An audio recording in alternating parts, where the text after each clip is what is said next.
நாம் தமிழரினுடைய மாவட்ட செயலாளர் பாஸ்கரன் அவர்கள் 6 இடங்கள்ல வெட்டுப்பாட்டு இன்னைக்கு படுகாயமடைந்து மருத்துவமனையில இருக்காரு.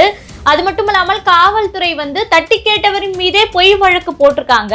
அதாவது அநீதி அராஜகம் அதிகமாக இருந்தாலும் இந்த இடத்துல ஒருவர் தப்பே செய்யாம தாக்கப்படுறார் அப்படின்னும் போது இதை நீங்க எப்படி பாக்குறீங்க? வருமானத்திற்கு எதிராக ஏதாவது தனிநபர்கள் தடையா இருந்தாங்க அப்படின்னா அவங்கள தாக்குறது, கொலை முயற்சி செய்யறது, இது இவங்களுடைய மரபணு வழக்கமாகவே இருந்துகிட்டு வருது. லீலாவதி கொலை வழக்கா எடுத்துக்கிட்டோம், கிருஷ்ணன் கொலை வழக்கூட எடுத்துக்கிட்டோம், ஜாஃபர் சாதிக்கு திமுக இருந்தவருடைய கொலை வழக்கு எடுத்துக்கிறேங்க. இது எல்லாமே மர்மமானது. செஞ்சது எல்லாம் இவங்க தான். இவங்களுடைய ஆட்சிக்கு எதிராக யாரெல்லாம் செயல்பட்டாலோ அவங்களுக்கு இது மாதிரியான தாக்குதலையும் கொடூரமான கொலை முயற்சிகளையும் ஈடுபடுறது திமுகவினுடைய புதுமையான ஒரு விஷயம் அல்ல. சீமான் அவர்கள் ஒரு கண்டன அறிக்கை வெளியிட்டிருக்காரு. இந்த மாதிரி ஒரு நபர் தாக்கப்பட்டிருக்கிறார், நாம் தமிழர் கட்சியை சேர்ந்தவர் அப்படின்னு சொல்லிட்டு தமிழகம் முழுவதும் இந்நேரம் நீங்க நாம் தமிழர் கட்சியை சேர்ந்தவர்கள் போராட்டம் நடத்திருக்கணும் இல்லையா? திமுக அதிமுக இருவரும் திராவிட கட்சிகளும் திரும்ப அதிகாரத்துக்கு வந்தாங்க அப்படின்னா இது இன்னமும் கூடுதலாகத்தான் இருக்கும். இப்பொழுது கொஞ்சம் குறைவாகத்தான் இருக்குது. இதெல்லாம் குறைவா நடந்துகிட்டு இருக்குது. ஏன்னா எதிர்ப்பு சக்தியா சீமான் ஒரு கட்சி இருக்கிறதுனால இது ரொம்ப குறைவாக நடக்குது. இதே சீமான் நாம் தமிழர் கட்சின்னு ஒண்ணு இல்லைன்னு வைங்க, இன்னும் இது வேகமாக நடந்திருக்கும். நிகிதா அவர்களை பாத்தீங்கன்னா மேடையில் கொச்சையாக பேசிட்டாரு சாட்டை துரைமுருகன் அவர்கள் அப்படின்னு சொல்லி ஒரு கூட்டமே கொந்தளிச்சது. அதாவது நிகிதா இன்னும் கைது செய்யாமல் இருப்பதுதான் பெரும் வேடிக்கையானது. அந்த சாட்டை துரைமுருகன் ஆபாசமா பேசிட்டாருன்னு சொல்லிட்டு யாரெல்லாம் குற்றச்சாட்டுறாங்களோ, உங்களுடைய அண்ணன் தம்பி நிகிதாவால் பாதிக்கப்பட்டிருந்தால் நீங்கள் இந்த வார்த்தையை பேசுவீங்களா?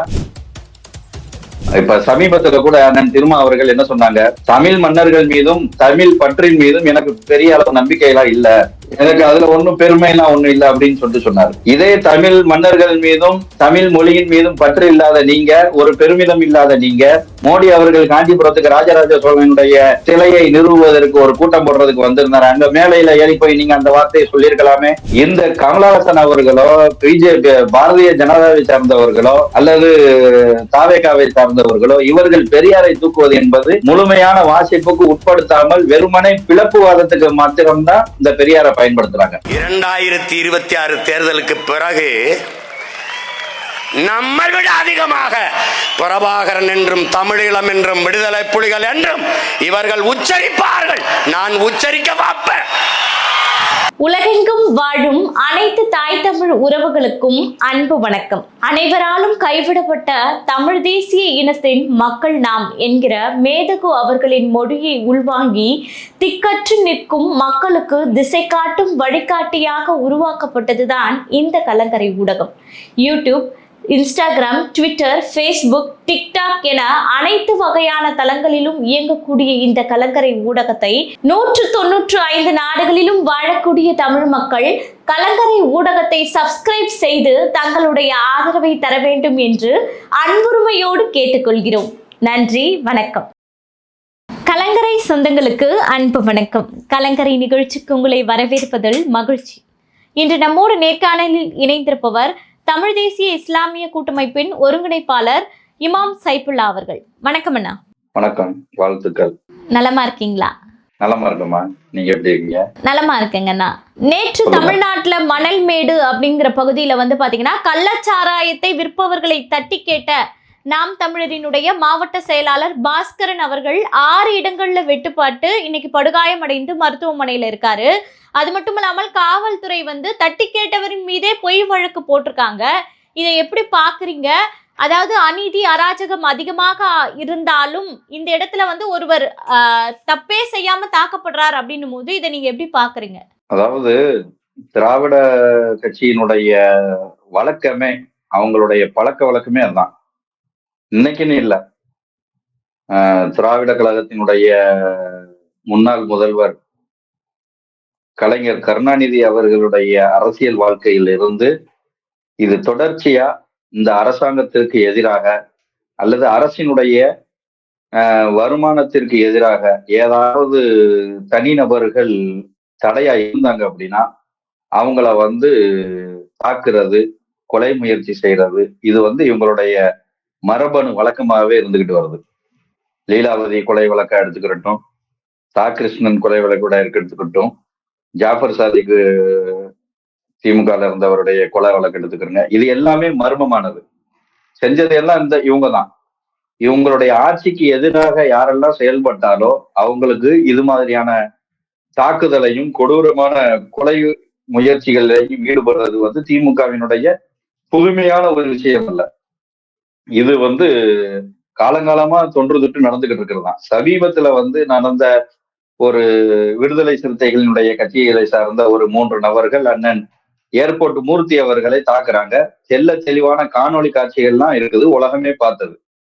அதுல அண்ணன் ஏர்போர்ட் மூர்த்தி அவர்கள் மீது காலனியை வீசி அவர்கள் கேவலப்படுத்தணும், ஏர்போர்ட் மூர்த்தியை தாக்கணும் அப்படிங்கிற வன்மத்தோடு செயல்பட்டவங்களுடைய பேச்சுவார்த்தை எப்படி இருக்குங்கிறதை நாம பார்த்தோம். ஒருவேளை அண்ணன் ஏர்போர்ட் மூர்த்தி அவர்கள் தான் அவங்க மீது தாக்குதல் நடத்தி இருந்தாங்கன்னா அதனுடைய காட்சிகள் எப்படி இருந்திருக்கும் அப்படிங்கிறதையும் நம்ம யூகமாவே ஒரு கணிக்கலாம். ஆனா அண்ணன் ஏர்போர்ட் மூர்த்தி அவர்கள் தன்னை தற்காத்துக் கொள்வதற்காக வேண்டி முயற்சித்த ஒற்றை காரணத்திற்காக அவர் ஏதோ கையில கடத்து ஒரு சின்ன கத்தியோ ஏதோ ஒண்ணு சம்திங் வச்சிருந்திருக்கலாம். அதை வைத்திருந்த ஒற்றை காரணத்திற்காக வேண்டி தாக்குதலுக்கு உள்ளாக்கப்பட்டவரை தூக்கி சிறையில அடைச்சாங்க பாருங்க. இதுதான் இவங்களுடைய வழக்கமே.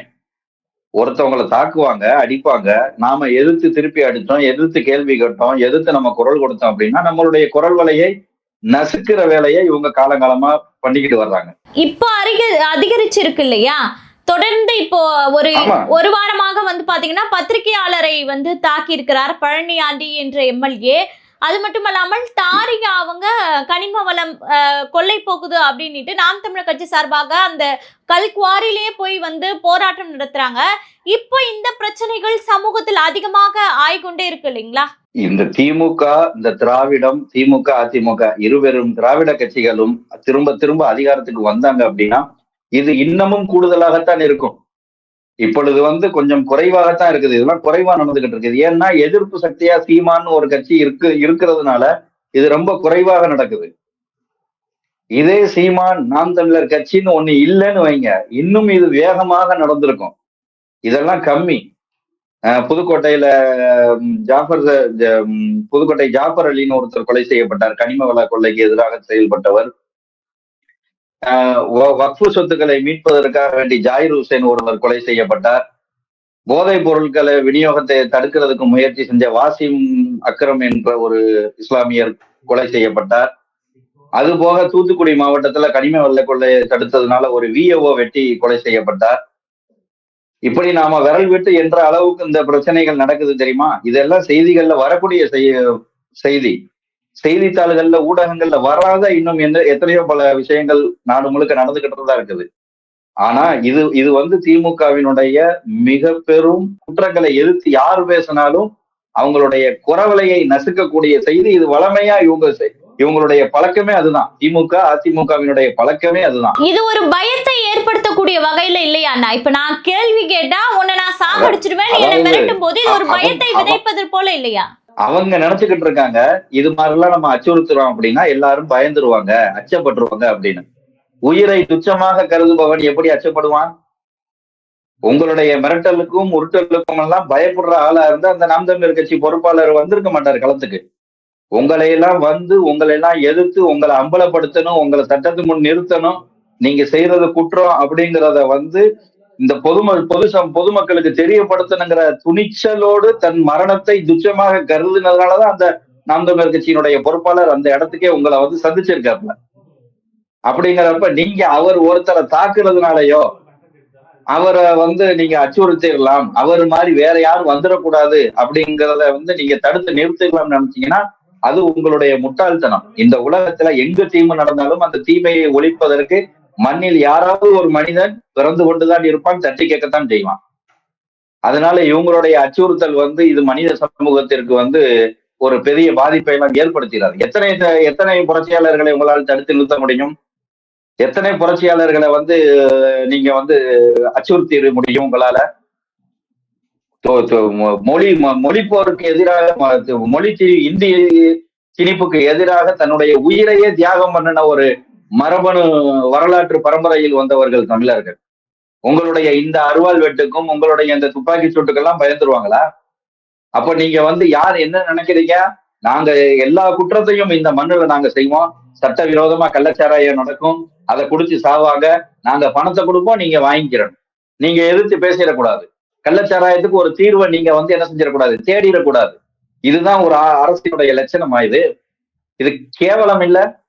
இந்த இந்த இந்த லட்சணத்தை கொண்டு போய் நாங்க திராவிட மாநில இந்தியாவுக்கே நம்பர் 1 முன்மாதிரியா இருக்கோம்னு சொல்றீங்களா? இந்த கேவலம் வந்து இது சமூக நீதியா? இதுதான் உங்க பெரியார் கற்றுக் கொடுத்தாரா? சீமான் அவர்கள் ஒரு கண்டன அறிக்கை வெளியிட்டிருக்காரு. இந்த மாதிரி ஒரு நபர் தாக்கப்பட்டிருக்கிறார், நாம் தமிழர் கட்சியை சேர்ந்தவர் அப்படின்னு சொல்லிட்டு. தமிழகம் முழுவதும் இந்நேரம் நீங்க நாம் தமிழர் கட்சியை சேர்ந்தவர்கள் போராட்டம் நடத்திருக்கணும் இல்லையா? ஊடகங்கள் நாம் தமிழர் கட்சியினுடைய செய்தியை வெளியே கொண்டு வர மாட்டேங்குது. அப்போ ஒவ்வொருவரும் நீங்க ஊடகமா மாறி இருக்கணுமா இல்லையா இந்த நேரத்துல? இல்ல இது நடக்கும். நிச்சயமாக அதுக்கான விளைவுகளை வந்து அண்ணன் சீமான் அவர்கள் வந்து நிச்சயம் ஏற்படுத்துவாரு. இதே மாதிரி கன்னியாகுமரியில ஒரு நாம் தமிழர் கட்சியினுடைய பொறுப்பாளர் வந்து கிறிஸ்தவ ஆலயத்தில வைத்து படுகொலை செய்யப்பட்டார். அண்ணன் சீமான் அவர்கள் கடுமையான கண்டனத்தை தெரியப்படுத்தினாங்க. கன்னியாகுமரியில போய் அந்த கூட்டத்தை நடத்தினாங்க. ஏன்னா இது மாதிரியான ஒரு சம்பவங்கள் நடக்க போகும்போது நாம் தமிழர் கட்சி அமைதி காக்காது. அதுக்கான முன்பின் விளைவுகளை எல்லாம் யோசனை பண்ணி அதை செய்யறதை சரியா செய்யணும் அப்படிங்கிற ஒரு ஆலோசனை திட்டமிடலோட தான் அண்ணன் அவர்கள் செய்வாங்க. அது கூடிய விரைவில் செய்வாங்கிறது எதிர்பார்க்கப்படும். இப்பவே அது எல்லா ஊடகத்திலையும் பேசு பொருளாக ஆகிட்டு இருக்கிறது தான். நான் கூட காலையில இருந்து பார்த்துக்கிட்டு தான் இருக்கேன். இன்னொரு விஷயம் என்ன, இப்போ நேற்று வந்து பாத்தீங்கன்னா அஜித்குமார் அவர்களினுடைய அந்த வழக்குல வந்து நீதிபதி வந்து அஜித்குமார் வந்து குற்றவாளி கிடையாது, அது ஒரு ஜோடிக்கப்பட்ட வழக்கு அப்படின்றத முகத்திரையை கிழிச்சிருக்காங்க. அஜித்குமாரினுடைய தாயார் வந்து கேட்கப்பட்ட கேள்வி என்னன்னா, ஏற்கனவே 5 பேர் உள்ள இருக்காங்க அஜித்குமாரை கொன்றதன் காரணத்தால். இன்னும் அந்த 5 பேரை வந்து அடிக்க சொன்னதற்கு பின்னாடி ஒரு 5 பேர் இருக்காங்க. அந்த 5 பேர் யாருன்றத எங்களுக்கு சீக்கிரம் விரைவில் கொண்டு வரணும், நிக்கிதாவை கைது செய்யணும் அப்படின்னு சொல்லிட்டு கண்ணீர் மல்க ஒரு தாய் வந்து பேட்டி அளித்திருக்காங்க. இதை நீங்க எப்படி பாக்குறீங்க? அஜித்குமார் வழக்குன்னு முதலில் களத்தில் நின்றது நாம் தமிழர் தான். இப்போது வந்து அது அநீதி என்பது வெளிப்படையாக தெரிந்து விட்டது. இதை இன்னும் அடுத்த கட்டத்துக்கு எப்படி கொண்டு போக போறீங்க? நிச்சயமா அந்த அஜித்குமாருடைய தாயார் அவர்களுடைய கோரிக்கை வந்து நீதியரசர்களால் ஏற்கப்பட வேண்டிய ஒரு விஷயம்தான். அவங்க வந்து யார் குற்றம் செஞ்சாங்களோ அந்த அவங்களையும் கைது செய்யணும், கடுமையான தண்டனை வழங்கணும். குற்றத்தை செய்வதற்கு யாரெல்லாம் தூண்டுகோலாக இருந்தார்களோ அவர்களையும் கைது செய்யணும், அவர்களையும் கடுமையான தண்டனைக்கு உள்ளாக்கணும் அப்படிங்கிற கோரிக்கை ரொம்ப நியாயமானது. அதே சமயத்துல அஜித்குமாரினுடைய கொலை வழக்கில் சிக்கிய அந்த காவல் அதிகாரிகள், அந்த அலுவலர்கள் எல்லாம் வந்து ஜாமீன் கேட்ட பொழுது நீதிமன்றம் அதை தள்ளுபடி செய்ததாகவும் செய்திகள்ல நான் பார்த்தேன். அதே நீதிமன்றங்களுக்கு நாம வைக்கக்கூடிய கோரிக்கை, இதே போன்று தூத்துக்குடியில் நடந்த படுகொலைக்கும் அந்த படுகொலையை செய்த காவல் அலுவலர்களுக்கும் நீங்கள் என்ன செய்யணும், கடுமையான தண்டனைகளை நீங்க நீடிக்கணும். நீங்க வந்து ஒரு ஒரு ஒரு குற்றத்துல மாத்திரம் வந்து நீதமாக நடந்து கொண்டு ஒரு 10 குற்றத்துல வந்து நீதிமன்றம் வந்து சரியான தீர்ப்பு நீதி வழங்கல அப்படின்னா அது இந்த ஜனநாயக நாட்டுல வந்து நீதி செத்து போயிருச்சு அப்படிங்கிறதுக்கு ஒரு முன்னுதாரணமா ஆயிடக்கூடாது. அதனால அந்த நீதி அரசர்கள்ட்ட இதே மாதிரி இந்த குற்றவாளிகளுக்கு எப்படி நீங்கள் ஜாமீனை மறுத்தீங்களோ அதே மாதிரி அதே நீதித்தன்மையோடு நீங்க என்ன செய்யுங்க, அவங்களுக்கு கடுமையான தண்டனையை வழங்குறதுக்கு முயற்சி பண்ணுங்க. அதே மாதிரி மற்ற குற்றவாளிகளுக்கும் இதே மாதிரியான நடவடிக்கையை நீங்க உளமாற எடுக்கணும் அப்படிங்கறதுதான் நம்ம நீதியரசர்களுக்கு வைக்கக்கூடிய கோரிக்கை. அப்படின்னா தான் நீதி இன்னும் உசுரோட இருக்குது அப்படிங்கிறத இந்த நாட்டு மக்கள் நம்புவாங்க. நீதிமன்றமும் கைவிட்டுருச்சு, பல விஷயங்கள் அந்த மாதிரி நடந்திருக்குது. நீதிமன்றங்களும் சில நீதிகளை வந்து வழங்கல அப்படிங்கிறப்ப மக்கள் வந்து தன்னெழுச்சியான கிளர்ச்சி கொண்டுட்டாங்க அப்படின்னா இந்த நாடு தாங்காது. நிக்கிதா அவர்களை வந்து பாத்தீங்கன்னா மேடையில் கொச்சையாக பேசிட்டாரு சாட்டை துரைமுருகன் அவர்கள் அப்படின்னு சொல்லி ஒரு கூட்டமே வந்து கொந்தளிச்சது. இன்னைக்கு அந்த நிக்கிதா பொய் வழக்கு தான் போட்டிருக்காங்க அப்படின்றது நிரூபிக்கப்பட்டிருக்கு இல்லைங்களா? இதை நீங்க எப்படி பாக்குறீங்க? இதற்கு என்ன பதிலடி கொடுக்க விரும்புறீங்க? அதாவது நிக்கிதா வந்து இன்னும் கைது செய்யாமல் இருப்பதுதான் பெரும் வேடிக்கையானது. அந்த சாட்டை துரைமுருகன் வந்து ஆபாசமா பேசிட்டாருன்னு சொல்லிட்டு யாரெல்லாம் குற்றச்சாட்டுறாங்களோ, உங்களுடைய அண்ணன் தம்பி நிக்கிதாவால் பாதிக்கப்பட்டிருந்தால் நீங்கள் இந்த வார்த்தையை பேசுவீங்களா? நிச்சயமா. உங்களுடைய குடும்பத்தில் இருக்கக்கூடிய ஒருவரால் இந்த நிக்கிதாவால் பாதிக்கப்பட்டிருந்தாங்கன்னா நீங்க சாட்டை துரைமுருகன் பேசினது தவறுன்னு சொல்லுவீங்களா? அப்போ உங்களுடைய கருத்து சுதந்திரத்தை வந்து எவனோ ஒருத்தனுக்கு தான் நீங்க கருத்து சுதந்திரம் பேசுவீங்க. உங்க குடும்பத்துல நடந்தா அதனுடைய வலியும் வேதனையும் என்னங்கிறது தெரிஞ்சிருக்கும். சாட்டை துரைமுருகன் பாதிக்கப்பட்ட மனிதனின் குடும்பத்தின் இடத்துல இருந்து பேசினார். அன்னைக்கு அவர் அப்படி பேசலைன்னா தான் அது தவறா இருக்கும். உணர்ச்சியுள்ள மானமுள்ள எந்த மனிதனாக இருந்தாலும் அவன் அப்படித்தான் பேசுவான். இந்த நாட்டுல எந்த தவறு வேண்டுமானாலும் நடக்கும். அந்த தவறை எல்லாம் சகித்து கொண்டு வாழணுங்கிறதுக்கு நாம என்ன அடிமைகளாக உரிமை பத்திரம் எதுவும் எழுதி கொடுத்திருக்கோமா? இல்ல மேடை நாகரிகம் என்று ஒன்று குறிப்பிடுறாங்க இல்லைங்களா? ஆமா, இங்க நாட்டுல என்னமா முதல்ல நாகரிகம் இருக்குது? ஆட்சியாளர்களுக்கே நாகரிகம் தெரியல. அப்புறம் கடைகோடியில இருக்கக்கூடிய ஒரு யூடியூபர் சாட்டை துரைமுருகன் போய் நாகரிகத்தை எதிர்பார்க்கறது சரியா? நாகரிகம்னா நாட்டின் முதல் ஆட்சியாளர்ல இருந்து கடைகோடி மக்கள் வட்ட வரைக்கும் எல்லாத்துலயும் நாகரிகம் சமமா இருந்து அதுக்கப்புறம் நாகரிகம் மட்டும் பேசிட்டாரு சாட்டை துரைமுருகன் சொன்னா அதுல ஒரு நியாயம் இருக்குது. திமுக இருக்கக்கூடிய தீப்பொறி ஆறுமுகம் பேசுறத பேச்சை விடவா, இன்னைக்கு இருக்கக்கூடிய சிவாஜி கிருஷ்ணமூர்த்தி பேசுற பேச்சை விடவா சாட்டை துரைமுருகன் நாகரிகமற்ற முறையில பேசிட்டாரு? நாகரிகத்தை பேசுறதை பத்தி கேள்வி கேட்கறதுக்கு பத்தி ஒரு தகுதி வேணாமா? அதை பத்தி கேள்வி கேட்கறதுக்கு அதெல்லாம் நம்ம பெருசா பெரிதுபடுத்த வேண்டிய அவசியம் இல்லை. கண்டிப்பா. இன்னொன்னு பாத்தீங்கன்னா, நம்ம அந்த பழனி ஆண்டி எம்எல்ஏ பத்தி பேசியிருந்தோம். 50 பேர் கொண்டு ஒரு பத்திரிகையாளரை தாக்கினாரு, அதாவது அந்த கும்பல் தாக்கியதாக ஃபர்ஸ்ட் செய்தி வந்தது. இப்ப அவரே தாக்கி விட்டார் அப்படின்றதும் வீடியோக்கள் மூலமாக நிரூபிக்கப்பட்டிருக்கு. அவருக்கு 2026 மீண்டும் எம்எல்ஏவாக களமிறங்க வேட்பாளராக நிறுத்த போவதாக திமுக சார்பாக ஒரு செய்திகள் பரவுது. இதை எப்படி பாக்குறீங்க? அதாவது திமுகவுக்கும் பாஜகவுக்கும் ரொம்ப பாரதிய ஜனதாவுக்கும் ரொம்ப கொள்கை வேறுபாடுலாம் கிடையாது.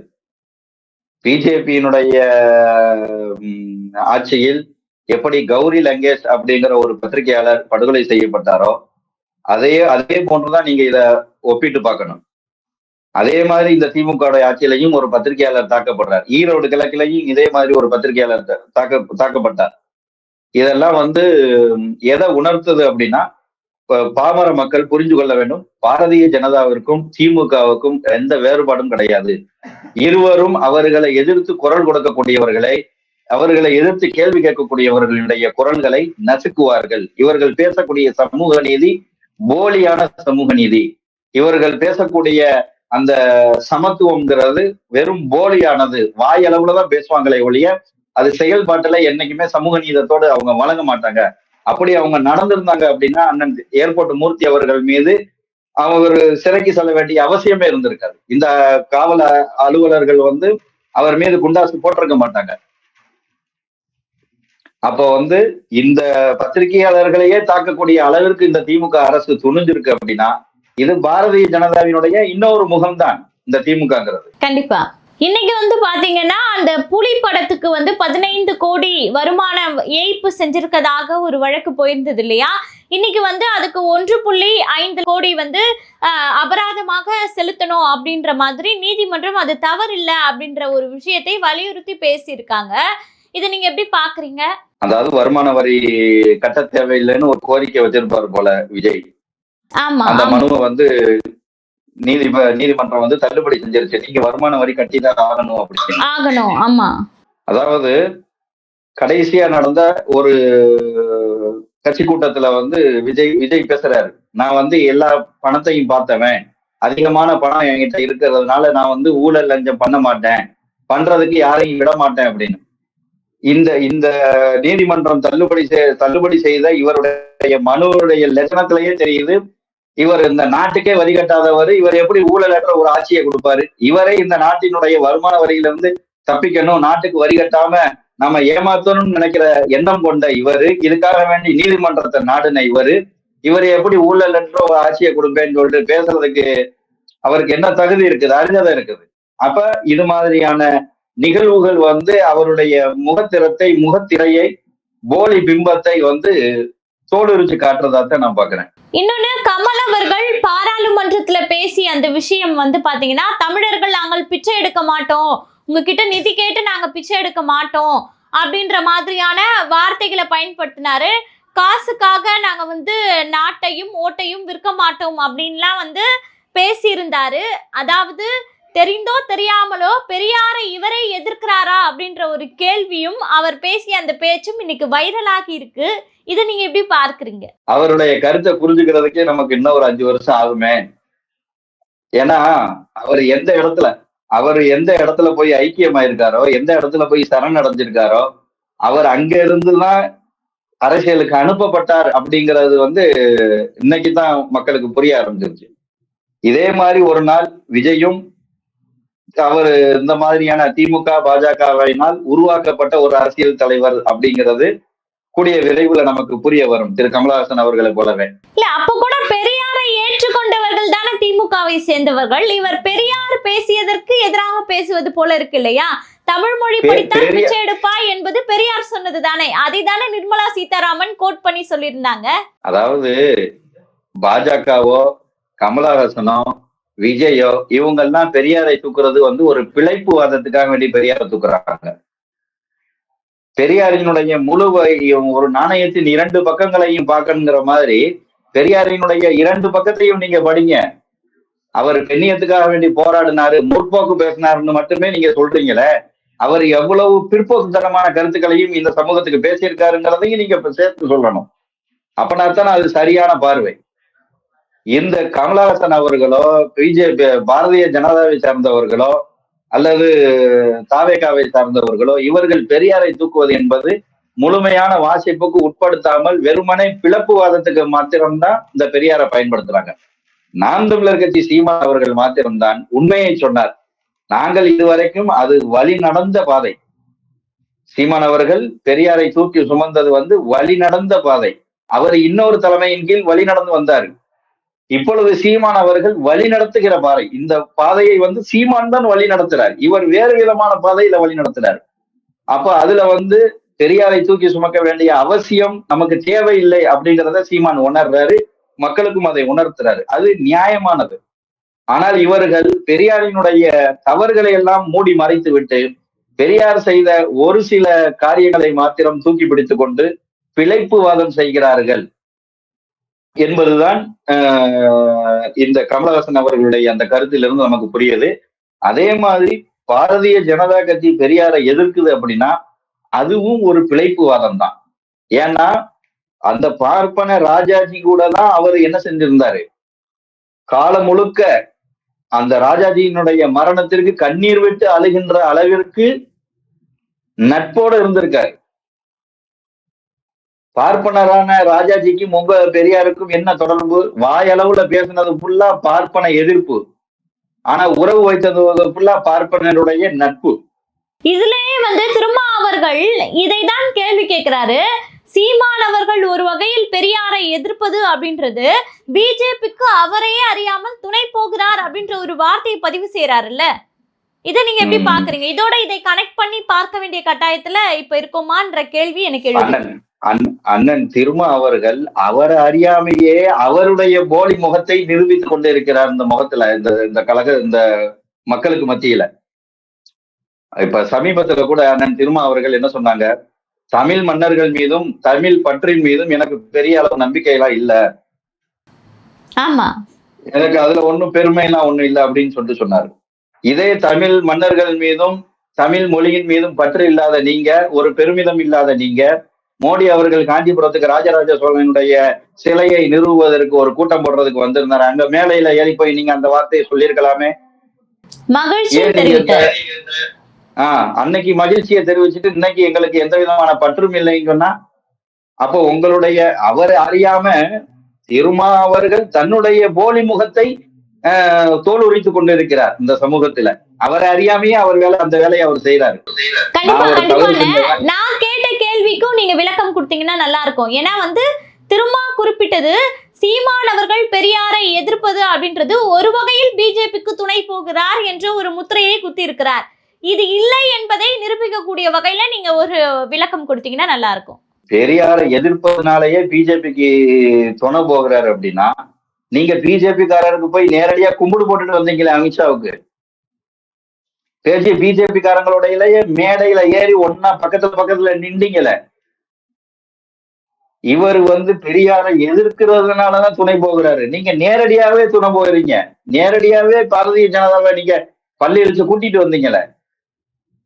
ஆலூர் ஷானவாஸ் தந்தி என்னுடைய அந்த தந்தி மக்கள் மன்றத்துல பேச போகும்போது, ஆமா அன்னைக்கு ஒரு சூழ்நிலை எங்களுக்கு ஏற்பட்டது, நாங்க பாரதிய ஜனதாவோட கூட்டணியில இருந்தோங்கிற கருத்தை பதிவு செஞ்சிருக்காரு.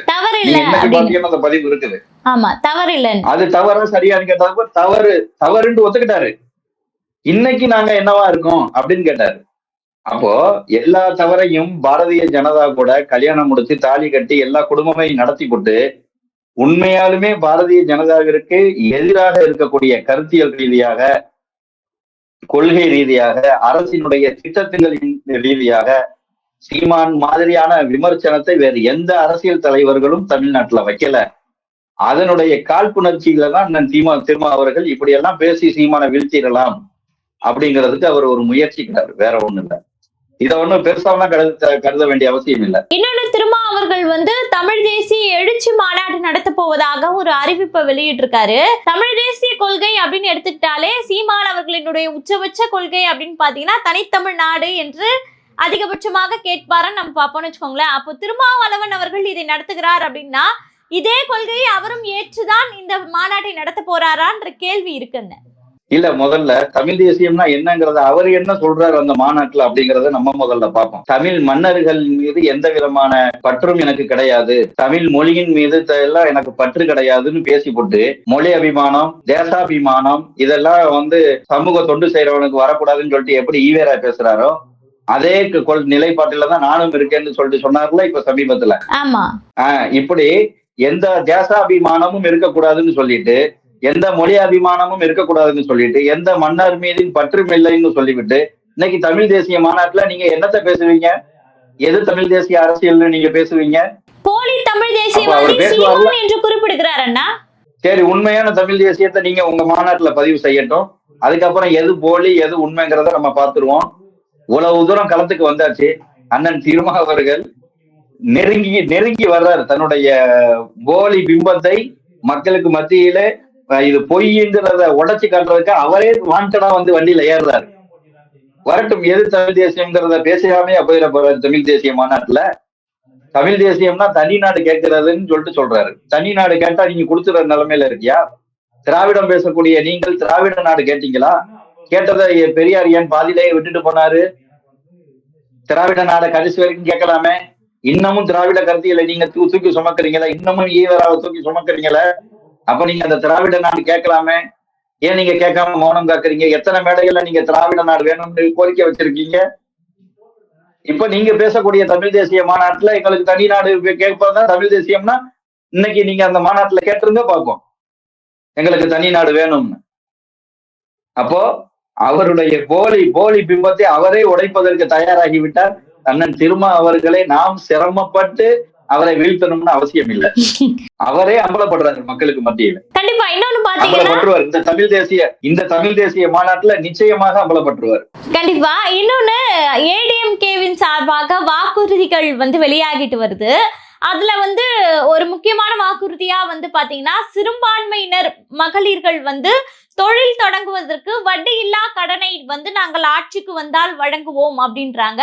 இது அவங்களுக்கு ஒரு முக்கிய வாக்குறுதியா பார்க்கப்படுது. ஏன்னா பிஜேபியுடன் கூட்டணி இருப்பதால சிறுபான்மையினர் ஓட்டு போயிடக்கூடாது என்பதற்காக இப்படி அறிவிக்கிறார்களா, இல்ல உண்மையிலேயே இதுல நலன் இருக்கா அப்படின்ற ஒரு கேள்வியும் இந்த இடத்துல எழுது. ஏற்கனவே இவங்க செஞ்ச 2 பேரும் திமுகவும் அதிமுகவும் மாறி மாறி செஞ்ச சிறுபான்மை மக்களுக்கான உதவியில சிறுபான்மை மக்கள் எல்லாம் அப்படியே தன்னிகர்வற்று வாழ்ந்துகிட்டு இருக்காங்க.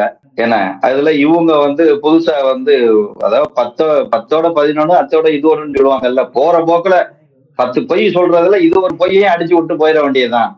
தொழில் தொடங்குறதுக்கு எத்தனை பெண்களுக்கு நீங்க ஊக்குவித்து எத்தனை பெண்கள் உங்களால முன்னேறிட்டாங்க? நீங்க எடுக்கக்கூடிய விளம்பரத்துல நடிக்கக்கூடிய பெண்கள் வேண்டுமானால் பொய் சொல்லலாம். நீங்க கொடுக்குற 500 ரூபாய்க்கு 1000 ரூபாய்க்கு, ஆமா நாங்க ஒரு தொழில் தொடங்கணும், அந்த தொழில் எங்களுக்கு தமிழ்நாடு அரசு தான் ஊக்குவிச்சது, அதனால இன்னைக்கு நாங்க எங்க குடும்பம் வீடு வாசல்னு இது விளம்பரத்துல பேசலாம். இன்னைக்கு விளம்பரத்தை நீங்க கொடுக்கக்கூடிய பசப்பு வார்த்தைகளை நம்பி வாக்கு செலுத்தக்கூடிய இடத்துல இளைஞர்கள் கிடையாது, இளைஞர்களுடைய குடும்பங்களும் கிடையாது. ஒவ்வொரு இளைஞனும் தன்னுடைய தாயிட்டையும் தன்னுடைய சகோதரிகள்கிட்டையும் சொல்றது என்னன்னா, இந்த பசப்பு வார்த்தைகளை நீங்க நம்பி ஓட்டு போடாதீங்க அப்படிங்கிற அளவுக்கு ஒரு விழிப்புணர்வு மக்களுக்கு மத்தியில வந்தது. அதனால இந்த மாதிரியான இந்த பொய்யான வாக்குறுதிகள் இது ஒண்ணு என்ன, இந்த பெண்களுக்கு வந்து தொழில் தொடங்குவதற்கான மானியம் ஊதியம் எல்லாம் கொடுத்து நீங்க எத்தனை பெண்களை நீங்க இந்த தமிழ்நாட்டுல உயர்த்திட முடியும், வாழ்வாதாரத்தை மேம்படுத்திட முடியும்? சும்மா கேட்கறதுக்கு நல்லா இருக்குது தங்கச்சி. கண்டிப்பா கண்டிப்பா. அந்த விளம்பரத்தை பார்த்த உடனே உங்களுக்கு ஒரு மனசுல ஒரு மாற்றம் ஏற்பட்டதுல ஒரு இதை கொடுத்துருவாங்களோ, நம்மளும் தொழில் தொடங்கி முன்னேறிடலாமோ? நீங்க இங்கிட்டு தொழில் தொடங்கி முன்னேறுவீங்க, உங்களுடைய உழைப்பை உறிஞ்சுகின்ற திட்டம் இது. நீங்க கஷ்டப்பட்டு தொழில் தொடங்குவீங்க, அவங்க மானியம் கொடுப்பாங்க, நீங்க உங்களுடைய உழைப்பை செலுத்துவீங்க, நீங்க வளர்ச்சி அடைய போகும்போது விலைவாசிகளை உயர்த்தி உங்களுடைய வரிகளின் மூலமாக இந்த நீங்க சம்பாதித்த லாபம் எல்லாம் பிடுங்கப்படும். இது ஒரு ஏமாற்ற கவர்ச்சி வார்த்தை தான். இதைத்தான் சீமானவர்கள் கிட்டத்தட்ட 15 ஆண்டுகளாக இந்த மாதிரியான போலி இலவசங்களை நம்பி ஏமாறாதீங்கிறத வலியுறுத்திக்கிட்டு வர்றாரு. கண்டிப்பா. நடப்பு கால அரசியல் குறித்து பல்வேறு தகவல்களை பகிர்ந்துக்கீங்க. தொடர்ந்து பேசுவோம். நன்றி. நன்றி.